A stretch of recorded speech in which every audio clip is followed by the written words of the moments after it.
जीवन में कोई काम करते समय लोगों के साथ टकराव हो सकता है। ऐसे में कैसे पता चले कि गलती किसकी है? जानते हैं सद्गुरु से।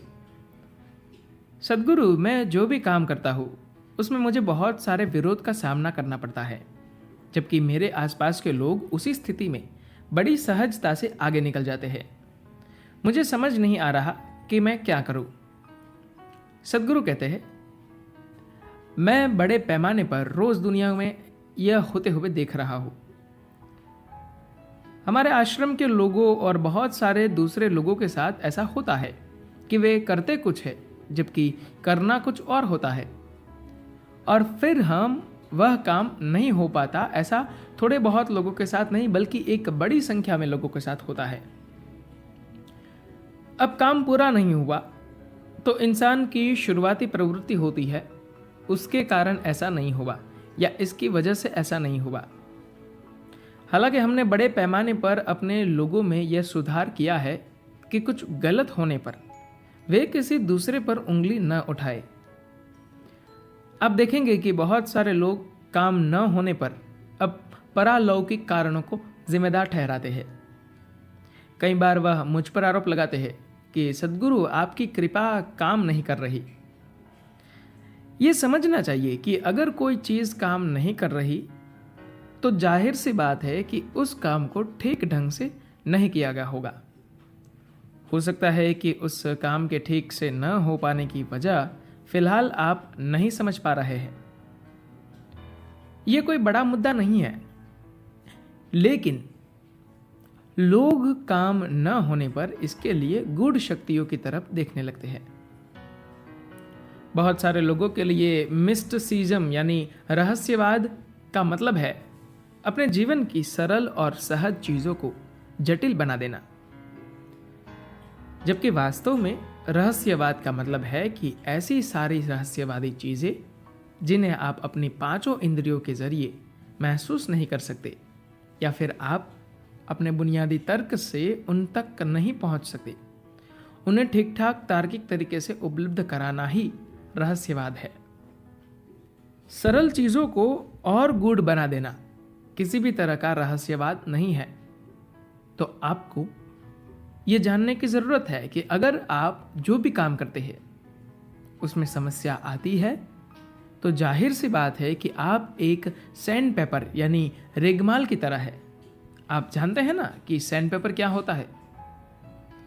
जब भी आपका किसी से टकराव हो, आप सैंड पेपर से अपनी त्वचा को कहीं घिस ले। ऐसे में अगर आप जल्दी ही अपने को नहीं सुधारते तो फिर एक समय के बाद आपके शरीर में कहीं त्वचा बचेगी ही नहीं। जब आपके बदन पर त्वचा नहीं रहेगी तो फिर आप किसी चीज से नहीं उलझेंगे। मान लीजिए कि आपके बदन पर त्वचा नहीं है, तो फिर आप कैसे चलेंगे?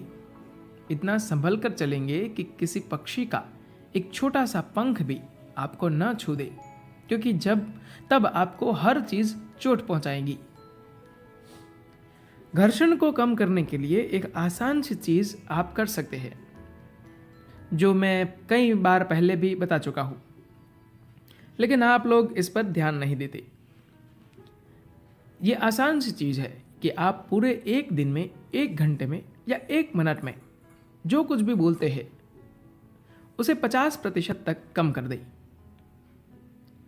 आप देखेंगे कि आपकी समस्याएं कम हो जाएगी।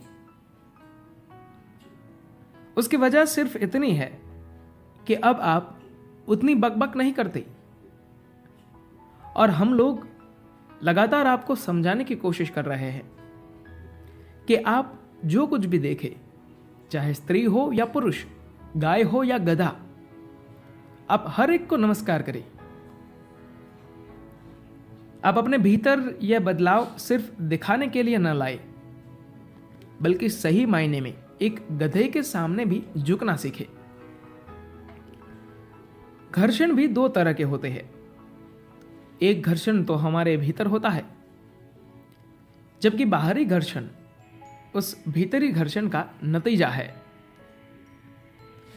इनर इंजीनियरिंग की सारी प्रक्रिया इसी बारे में है कि अगर आप कहीं बैठे तो आपका वह बैठना बिना किसी घर्षण के हो।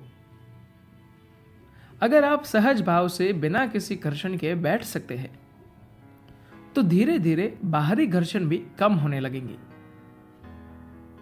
लेकिन जब आपका सामना किसी सैंड पेपर से होता है तो वहां घर्षण होना स्वाभाविक है। इसलिए आमतौर पर जहां तक हो सके हम सैंड पेपर सरीखे लोगों से बचते हैं, लेकिन कभी कभी हमें उनके साथ भी काम करना पड़ता है। जब आपको सैंड पेपर जैसे लोगों के साथ काम करना पड़ता है तो इसके लिए आपको तरकीब की जरूरत होती है। तरकीब ऐसी चीज है जिसे आपको सीखना पड़ता है, यह अपने आप नहीं आती।